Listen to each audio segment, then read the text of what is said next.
इस चेहरे की मुस्कुराहट के पीछे की वजह कुछ और ही है। तो हेलो एवरीवन, आज थी शिवरात्रि, जिसकी वजह से मैंने सुबह स्नान कर लिया और सीधा चली गई ऊपर।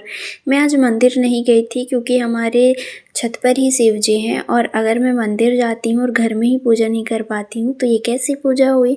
एनीवे, सबसे पहले मैंने शिव जी पर जल अर्पण किया और कुछ फूल अर्पण किए। दोपहर में हमने पूजा की तैयारी की, जिसमें सबसे पहले मिट्टी भींगने पे रख दिए और हाथ से निर्मित हुई शिवजी बनाना था, जिसके लिए मैंने कुछ ऐसा बनाकर तैयार कर लिया। आप कमेंट में बताना कि शिवजी कैसे बने हैं, और हाँ, इसको मैंने फर्स्ट टाइम बनाया है तो कोई गलती हुई होगी उसे भी बताना। और इस खुशी की वजह ये है कि मैंने पहली बार ही मिट्टी से कुछ बनाई और वो काफ़ी अच्छी बनी। दोपहर में हम चले गए थे मार्केट की ओर थोड़ा सा पूजा का सामान लेने के लिए, और हमें रास्ते पर दिख गए थे धतूरा वाला फूल, जिसमें फूल तो एक दो था लेकिन फल बिल्कुल भी नहीं। साथ ही हमने रोड साइड से एक पीली वाली फूल मिली, जिसे हमने अपने साथ ही ले लिया। आगे चले गए हमने अपनी अगली डेस्टिनेशन की ओर। सबसे पहले लिए कुछ मिठाई, क्योंकि पूजा मिठाई के बिना अधूरी है।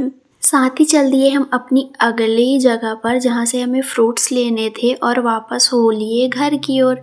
घर आने पर हमने शाम को सबसे पहले अपने हाथ से बनी हुई शिव जी का पूजा किया, और पूजा करने में हमें थोड़े से टाइम हो गए थे क्योंकि हमने तैयारी उतनी अच्छी से की नहीं थी।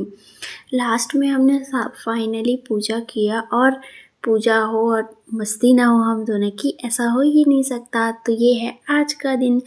आज खाने में बनना था मटर पनीर, और सबसे बोरिंग वाला काम दिया मैंने इसे, जो था मटर छीलना। साथ ही जब तक ये मटर छिल रही थी तब तक मैंने प्याज को हल्का गोल्डन ब्राउन होने तक भून लिए, और उसके बाद टमाटर और मटर को साथ में पकने के लिए रख दिया। जब तक मटर पक रहे थे तब तक मैंने थोड़ी सफाई पर ध्यान दी, क्योंकि ये वाली बीमारी पता नहीं कहाँ से लग गई, पर सफाई अच्छी लगने लगी है।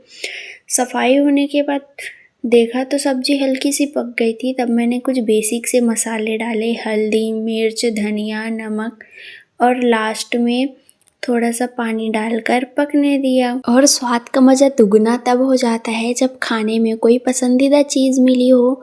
लास्ट में मेरी सब्जी बनकर रेडी थी और मैंने इसे गार्निश किया धनिए के साथ, और खाने में धनिया किसको ही नहीं पसंद होगा। लास्ट में मैंने सब्जी बनने के बाद रोटी भी बना ली थी, और बस यही था मेरा आज का दिन। कमेंट करके बताना कि आपकी शिवरात्रि कैसे गई। Bye bye. और मैं तो आपको एक बात बताना ही भूल गई, मैंने सोचा है कि हफ्ते में 2 दिन मैं लॉन्ग वीडियो अपलोड करूँगी। तो किसी को कुछ आइडिया हो तो कमेंट में ज़रूर बताना कि कैसे अपलोड करूँ, मुझे इस बारे में आइडिया बिल्कुल नहीं है।